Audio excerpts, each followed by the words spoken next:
praise, getting you through your day. With love and inspiration.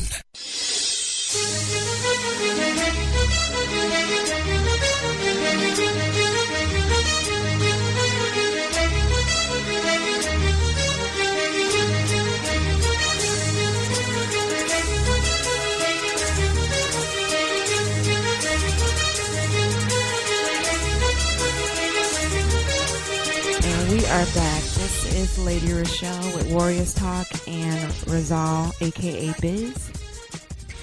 What's going on, Rizal? Hey, Lady Rochelle, how are you? I'm good. How are you? I'm finding yourself. Good. Another great testimony. Yes. I was amazed by that. She was. The part where she said a hand just took her hand and placed over her breast, and that was just amazing. I was like, wow.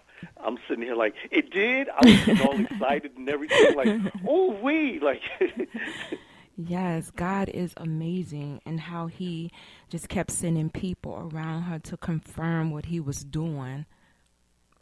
It's amazing. Yeah, well, we always have angels, whether we know it or not, that's surrounding us. Even when we're walking down the street, there's like a spear of angels who's just going around fighting those demons and anything that try to come in our way. Yeah. So I can believe everything what she's saying and everything that happened. Yes, it was amazing. I liked the part where she talked about what she wanted to do as far as her treatment was concerned, the traditional treatment that they do, and then she had the education to say, well, can we do something different? What else do they do? Because a lot of times we just go with what the doctors say and we don't take time to ask questions. Yes, that's very true. My wife, she chose to do chemotherapy. My father, he had no choice with the chemotherapy, but there are so many people who choose a different route on handling their situation. Surprisingly, I know it's Black History Month, but looking at some of the celebs that we have in our world today, like Sheryl Crow herself, she chose to do radiation and sip tea after herbal teas. Wow. She didn't do chemotherapy. And, thank God she's still here singing and sharing her story with us. And there's just so many other people as well who wants to be an inspiration that I didn't even know of, but after researching, it was like, hey, that's very interesting. Even Cynthia Nixon from Sex and the City, who played Miranda. Oh, wow. I didn't know that. Yes, surprisingly, yes. She kept her secret under wraps because she didn't want the paparazzis, all in the hospital and everything. And but she's now using her story to serve as an inspiration for other women at risk. Amen. And that's what this show is about, to give survivors and people who are fighting a chance to tell their story and a chance to give them hope, encourage them to know that you're not alone. Yes, and I'm quite sure everybody out there can appreciate this show, especially when they're fighting the battle. Because I know a lot of people who tunes in is very inspirational of what you do and what I do and the words that we speak. We speak life in these people and keeping them to want to continue on, to fight the fight and to continue the battle and keep them inspired. That's what we're here for, is to keep motivating people. I can't see it any other way. We are, each other's support. Right. Strength is in numbers. Yes. So as we continue to grow in this journey, we're all in it together.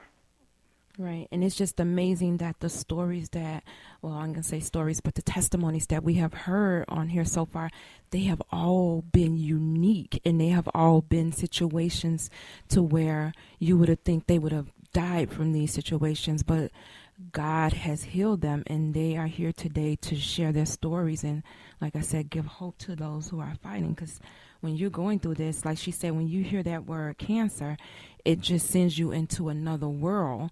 And if you don't have God in your life and you don't have a good support system, that word can eat you alive. Yes, it can. It's almost as if once that word come out, you've been sentenced to death or something, like you're on death row or something, and the panic, everything. Right. Life itself can always change in a blink of an eye. Anything can happen, just like that.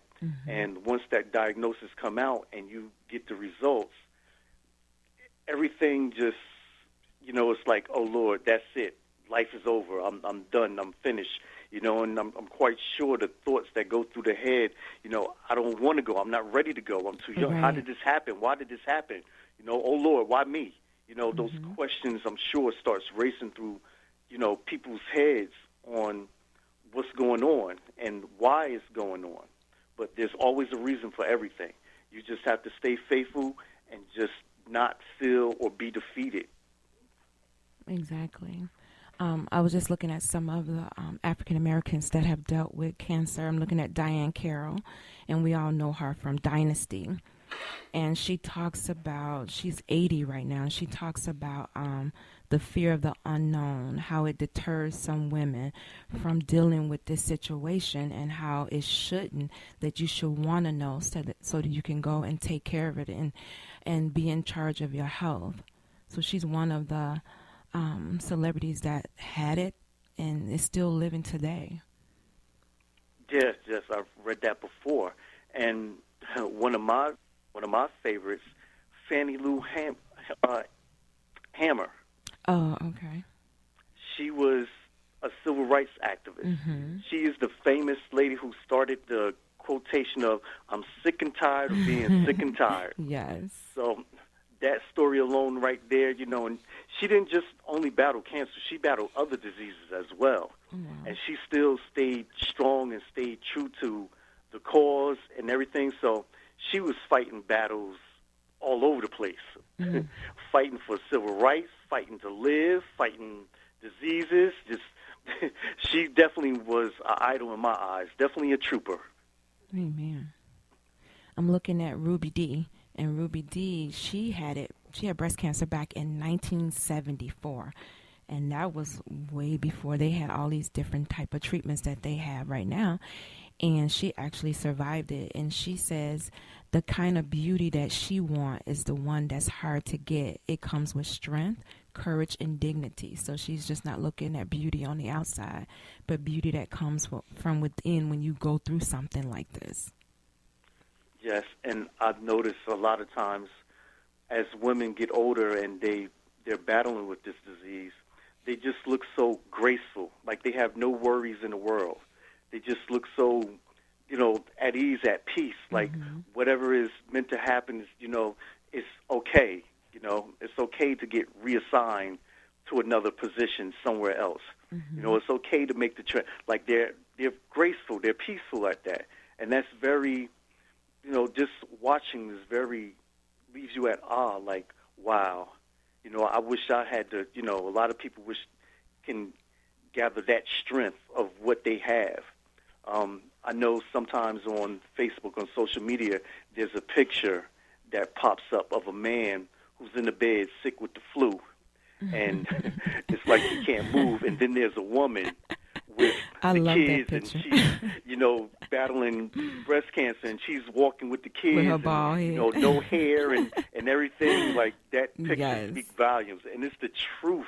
I can get a finger cut, and I'm screaming. I love that picture. That makes me think about Robin Roberts, who actually had 2 bouts with cancer.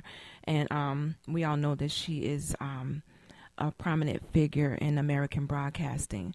And she actually let everybody see her journey. She wasn't afraid to allow you into her world, to let everybody know what was going on, and to bring awareness to it as well.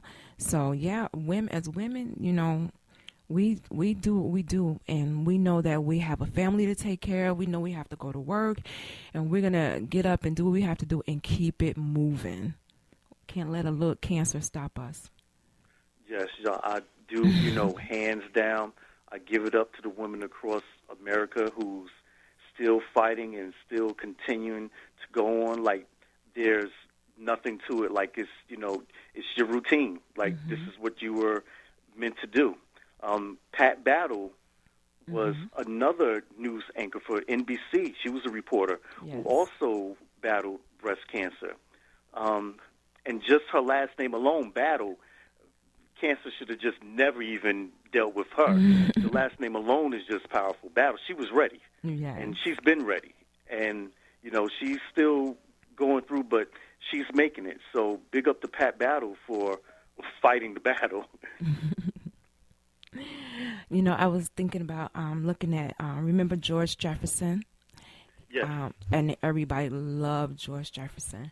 He actually passed away from lung cancer, and he was 74. So he was one of the people that we, you know, as young growing up, we watched him. Everybody enjoyed him, hollering, Weezy. So, you know, cancer does not discriminate. It does not care who you are. It does not care of your celebrity status. It does not care of your race. It doesn't care of your gender. Cancer does not care when it strikes you. So that's why it's important for us to know our family history and to take provisions to do the early detection and to take the screenings that the doctor tells us to take every year. We need to stay on top of that, just like we do our cars, just like we do for our hair, just like we do for our motorcycles. You need to stay on top of doing maintenance on your body as well. That's very true. That is very true. Another guy, you know, who I had this discussion earlier in the week, that people, they work out, they eat healthy, and they have the mindset that nothing can happen to them. Understand this, people.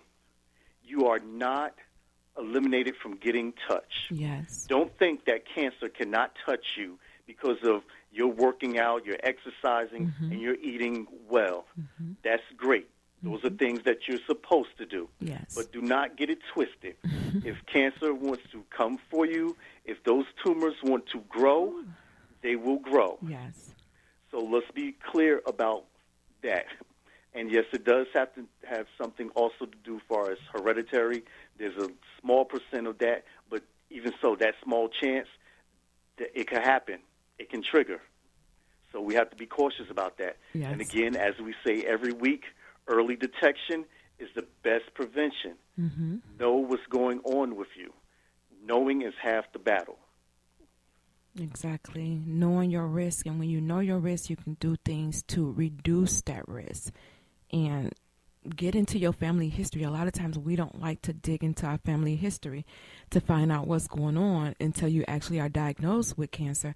And then they send you off to your family to say, okay, who has cancer? And then all of a sudden you find out this information, which is something that you should be doing all along. And you take the information to your doctor, being your own health advocate and being in charge so that you can head this stuff off from the root before it even starts.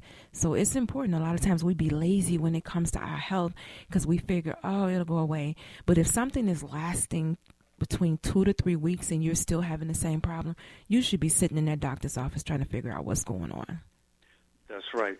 Because if you know that your family has a history of prostate cancer, or it has a history of breast cancer or ovarian cancer or whatever cancer, you should definitely be better prepared for it, getting yourself checked. There used to be an old saying, if I knew you was coming, I would have baked you a cake.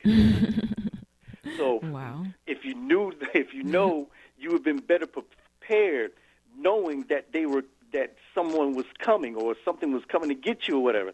So if you know there's a chance of cancer coming to get you, come on, people, let's get prepared for it. Right. Again, do not think you cannot be touched, that you're eliminated from the whole scenario because you're eating well and you're working out and doing all of that stuff. That stuff is great. You still need to continue that. But we need to be making more better conscious decisions about our health. And for whatever reason, cancer has just been running rapid, very fast.